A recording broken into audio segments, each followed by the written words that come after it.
Hi, and welcome back to the channel. Firstly, I apologise for having a bit of an extended break from posting. As I mentioned in the intro video, I've got a day job, which isn't this as much as I wish it could be. It's not, but I do enjoy my job, and that's taken me away from home. And I'm still away from home, as you can see the different surroundings. Um, but pace has sort of got there where I can start trying to create a bit more content again and get back to it. Now, I left you with the Diorama Diaries. We've got to part two.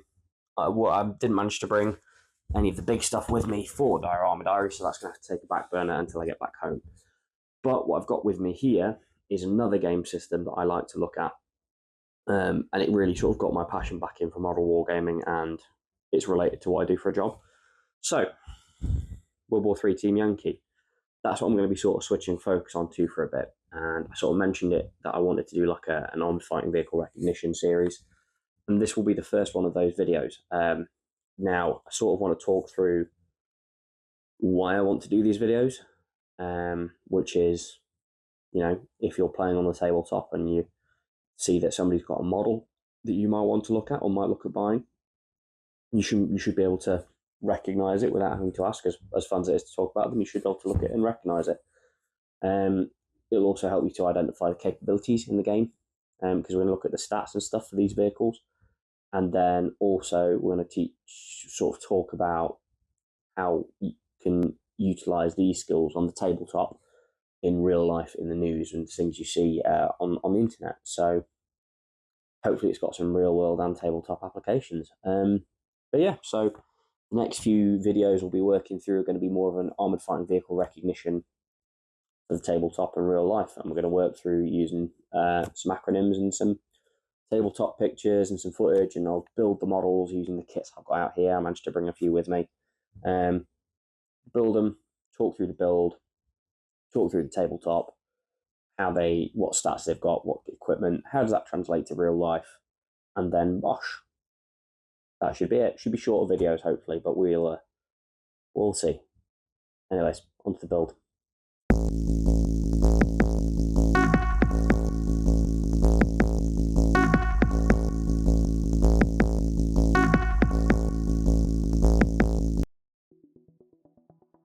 So, first thing we're doing, getting the kit out of the box. You can see here is a super simple kit to make up one of these BMPs 1s or BMP 2s. Now in a box from Team Yankee you'll get 5. You can make either 5 BMP 1s, 5 BMP 2s, or a mixture of both. Some geniuses have made it so they can magnetize the top of the hull. As you can see there on the left hand side of the sprue, there's like a BMP 2 hull and a BMP 1 hull, the BMP 2 being the wider, BMP 1 being the thinner turret ring, and they've basically made it so you can magnetize it and just swap out as you want, depending on what list you want to run, which I think is quite a cool little concept. Not that I'm at that level yet. I just buy and build, and I'll have loads of BMP 2s and loads of BMP 1s. But the kit is absolutely fantastic, really simple to make. Both variants, I think it's absolutely one of those things where the Team Yankee scale and the models that Flames War, Team Yankee build and create and design are just absolutely so simple in a great way to get them off the sprues and get them built.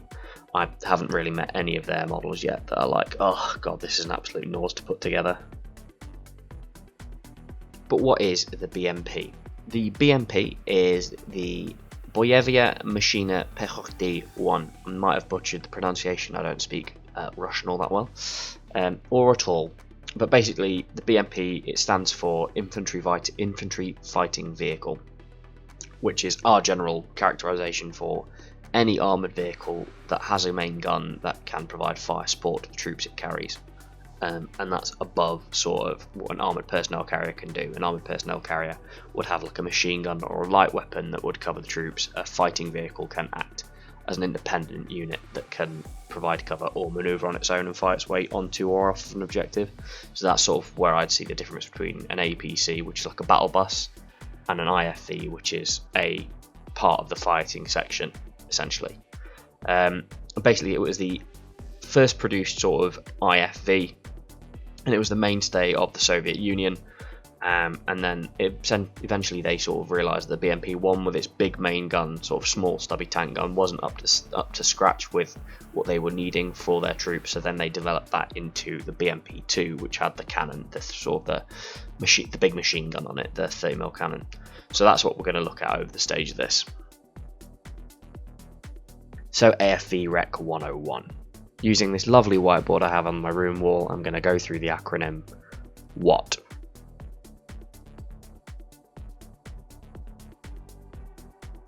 First up, you got the W, and that stands for wheels, hull, not the city, the armament, and the turret.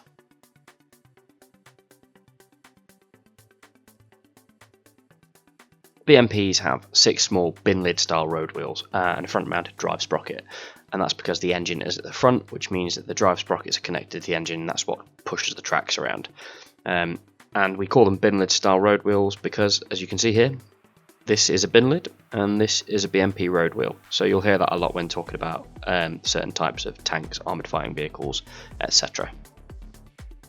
The hulls on the BMP are relatively similar. If we start at the front, you can see the hull has a steep slope upwards, sort of like the bow of a ship, and this is to help with the amphibious capability. Now, on the top of the hull on a BMP, you'll see that there are these little edges, and there's a little edge at the front, and that's like a splash plate and bow wave breaker that can be folded out. And then behind that's the sort of serrated edges you can see going back towards the hatches. You can see the drivers and commanders hatches on, if you were sitting in it, the left side of the vehicle, as you're looking at it from away, probably the right side of the vehicle. So it's the drivers at the front and the commanders behind, and that's on both BMP variants, and then with the early BMP variants, and then with the engine louvers and exhaust off to the side of them. Towards the rear, top rear of the wagon, you can see on the BMP-1 it has 4 crew hatches for dismounts, and on the BMP-2 there are only 2 of these. And as you come to the rear of the hull, there's 2 outwards opening clamshell doors. These are also fuel tanks, so yeah, don't let anyone get behind you. If you're interested, the BMP-1 can carry 8 dismounts because it's got a smaller turret, and the BMP-2 can only carry 7, and then they sit in the back inside with the teams back to back facing outwards. So, armament, the weapon systems. The BMP-1 has a 73 good England James 73mm main gun that's semi-automatic, and it was fed from a 40 round drum located in the turret ring. It could fire up to 10 rounds a minute.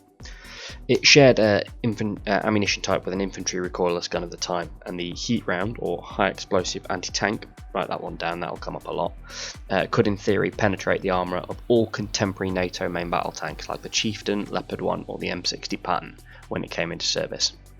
However, it was only effective up to 500 metres against armour, so you had to be close to do any damage. As turreted vehicles are mostly armed with them, it has a coaxially mounted, so on the same axis as the main gun, 7.62mm machine gun for use against smaller, fleshier targets or soft-skinned vehicles. These older vehicles, like the BMP-1 and the CVRT Scimitar, which I'll do in another video, didn't have stabilised firing systems, so if you wanted to fire accurately, you had to fire it standing still, static. The BMP-1 could also have an anti-tank guided missile, or ATGM, throw that in your notebooks again, but they were limited to daytime firing only due to lack of night sights for them. How do you recognise this? So if you're on the tabletop and you want to look at the model you think is a BMP, if you just place your finger out, place your hand out, close your bottom 3 fingers, keep your first finger out and your thumb out, and then point the thumb forwards. Finger and thumb, BMP-1, and that's because the finger represents the barrel, the 73mm gun, and the thumb represents the anti-tank guided missile sitting on top of the barrel. The BMP-2, however, that changed things. For the upgrade to the BMP-2, they did away with the 73mm gun and added a 30mm 2A42 autocannon, which will come up quite a lot with Russian vehicles. The autocannon was stabilised, which allowed it to fire accurately on the move up to about 35 km an hour, so that meant if you were locked on the target or you were looking at a target, you could fire it and the gun would be going cross country and the target should be landing in the same spot. It was effective against armoured targets at about 1.5 kilometres and infantry a bit further. The ammunition is once again stored under the turret, and if it was firing on full automatic, it could burn through all 500 rounds of ammunition for the 30mm gun in less than a minute, firing at max speed, which was 550 RPM. The gun could also be set to slower 200 and 300 RPM modes too, which you'll see as like that bum bum bum bum bum sort of firing instead of just an absolute blat away of it all. The BMP2 again could have anti-tank guided missile. Good England again, James. Well done. The anti-tank guided missiles were mounted on top this time from launchers like the AT5 Spandrel or the AT4 Spigot, which were mounted on top of the turret between the commander and gunner. The 2A42, like most autocannons, is recognisable on vehicles because it will look like a broomstick from a distance, but the 2A42 will have a boxy flash eliminator on the end. So, turret then. The turret on the earlier BMPs and BMDs, as a teaser for another time, is that they look very much like upside down wok pans. Not wrong, are we? The key differences from above with the BMP 1 and 2 turrets are that the BMP 1 has one hatch for the gunner and the BMP 2 has, well, two. The old commander's hatch on the BMP 1 was behind the driver, and on the BMP 2 that's where the lead dismount will sit. And the commander is now in the turret with the gunner. Pretty simple for the turrets, I think.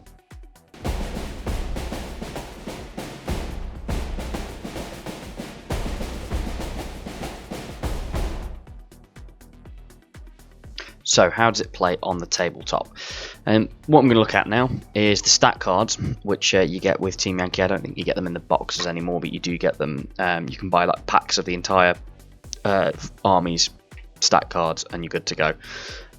Which, you know, works out quite well and you don't end up with a million spares like you used to. So yeah, comparing the stat cards and how these vehicles play on the tabletop. I will admit, I'm not a big Soviet player. I have a biblical Soviet force for Team Yankee, but that's just because COVID hit and I got a bit hyper obsessed with it, and I created an almost full brigade sized force, because why not, to go against my British battle group, which is also rather large. I have a lot. I don't play with it often, but I have a lot, and I digress. Anyways, back to the stats.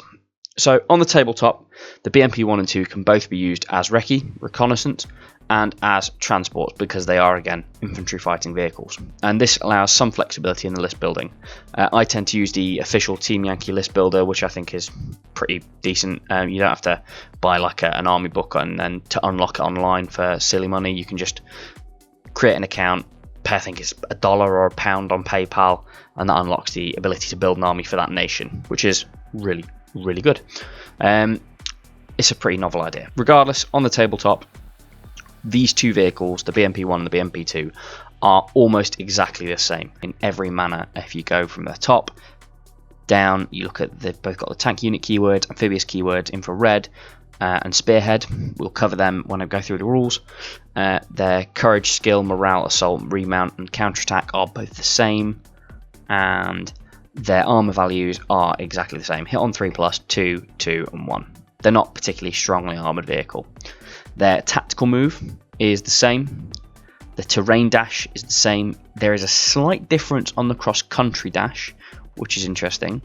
And then the road dash and crossing are exactly the same. The real key difference is when you go down to their armament. So that 73mm gun, it's there. It's got a higher anti-tank. It's punchy. Older sort of anti-tank missile. It's not as punchy as the newer ones on the BMP2, and the coax, 762 coax is a 762 coax. That's the same for all nations. But if we look at them as a scout vehicle, their direct comparison could very well be the British military or the British Army's CVRT. So the Scimitar, which have the 30mm rod cannon, very familiar with that, both here on the tabletop and in the real world. And the Scorpion, not so familiar with the gun because they were out of service, but they are the same. So yeah, let's pull both the sets of cards up and let's look at them by direct comparison now. If you look at the sort of abilities, key thing that starts off is British vehicles, they don't have amphibious. So that limits your maneuverability straight away. They both have the spearhead rule. The British ones have the scout rule instead of the IR rule. The Russian ones have the IR rule. Their morale is their courage is the same. The skill on the Russian vehicles is not as good as the British vehicles, and that sort of comes into the play terms of Russian or Soviet soldiers were generally conscripts, not as professionally well trained. They didn't have an NCO corps, which rings true today. Whereas the British Army, and I can say this from experience, being a recce soldier in a CVRT is a lot of skill and trust put on that commander. The commanders are well trained, the gunners are well trained, and there's a lot of mission command and freedom of movement. So naturally, Soviet kit in terms of skill is always worse off than NATO kit, I find, on the tabletop, and that's pretty reflective in real life as it was back in the Cold War, and now some may say. So we look across again. Morale is a higher roll for the British, so they're a bit easy for the Russians. The Russians' remount is a bit easier. The assault is harder for the Russians. It's better for the British, and the counterattack is easier for the Russians.